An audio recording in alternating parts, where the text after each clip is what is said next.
But we can only deliver that if you've got a plan and that plan is working. And I believe we do. And I believe now we're starting to see that the plan is working. If you stick with the plan that is working, that the plan is working, an overall plan that is working. Well, let's take a look at how this plan is really going. As the Tory government since 2010, has it failed on NHS? Do you accept that?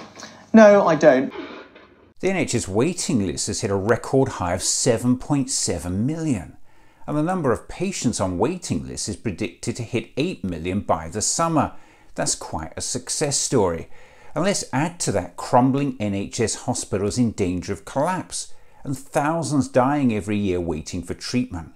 And if all that's not bad enough, just listen to this. Let's look at 12-hour waits on a trolley for a hospital bed. Practically unheard of in the early 2010s.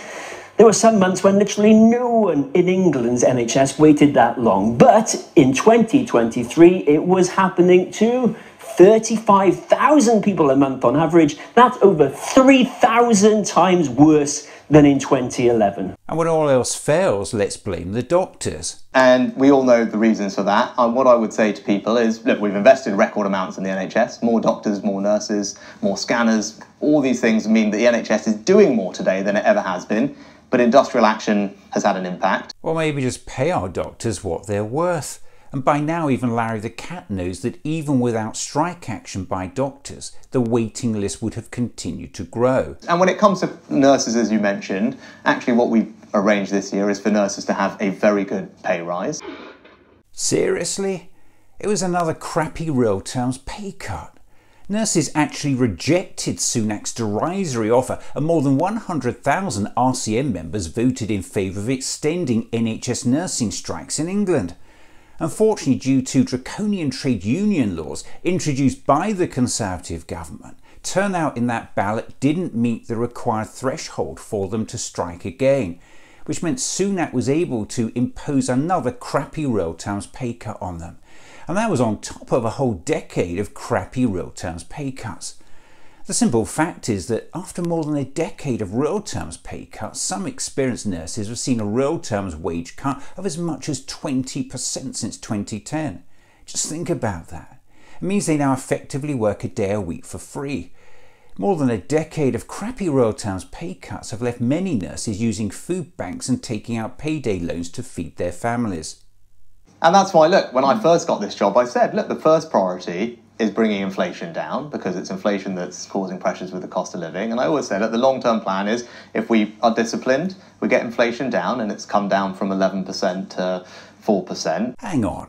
When inflation started to accelerate early in 2022, Rishi Sunak as Chancellor attributed the rise to global factors.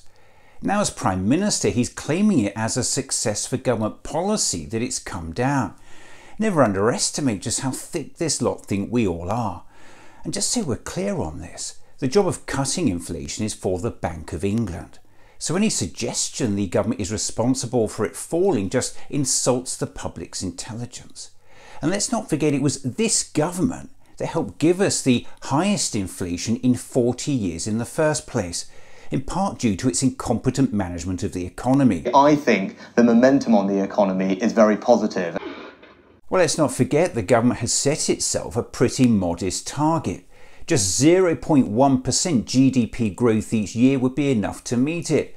And that's not an outcome most economists would view as a success story. On any analysis, the government is facing the prospect of a bleak year for economic growth. And according to Treasury documents seen by Bloomberg, an internal Treasury analysis advised Rishi Sunak that tax cuts would have only a low impact on boosting economic growth. And here's the kicker. Leaked documents also show the Treasury suggested increasing immigration would do more.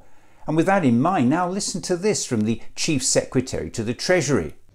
Are you saying that come what may, even if employers begin to struggle and your promise of growth gets torpedoed because nobody can find anybody to do the work, that you're going to bring down the numbers come what may? I'm not just saying this, Trevor. I'm telling you that we have a plan to make sure that this is the case.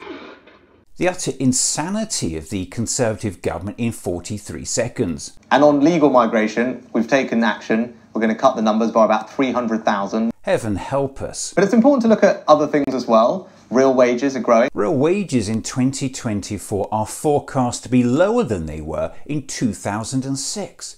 Just think about that. Public sector net debt was 97.7% of GDP in December 2023. It was 94.8% in January 2023. That is not going down. That's going up. It is absolutely... This isn't even funny anymore. Sunak's government has given us the highest debt in 60 years. You know, you talked that first one you said, cut your taxes. Well, we are now starting to better cut people's taxes. Everyone in their payslip in the last week in January has got the start of a tax cut. Well, imagine the shock for the Prime Minister when he finds out that under his government, taxes are on course to reach their highest level since the Second World War.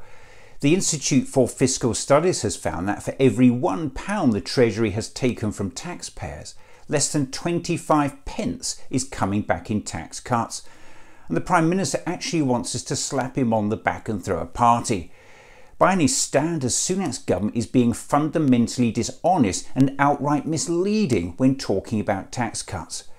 In fact, the government's latest measures put the UK on course to have the biggest tax-raising parliament in modern history. Which brings us all back to this. But the plan is working. Social mobility in this country is now at its worst in over 50 years.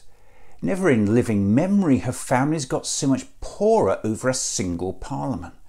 The UK is the only G7 economy where real household disposable income per head hasn't recovered to its pre-pandemic levels. That's some achievement. And it just gets worse. A staggering 14 million people are now living in poverty. 14 million. 1 million adults can't afford to eat every day. 9 million are skipping meals and cutting back on food. Millions more can't afford to heat their homes. And record numbers are now using food banks. We've got untreated sewage dumped in our rivers, crumbling schools and hospitals. Does all that sound like a plan that's working? I think people are completely fair-minded. They will judge us on the effort we're putting in, the results we're achieving. Well, no arguments from me on that one.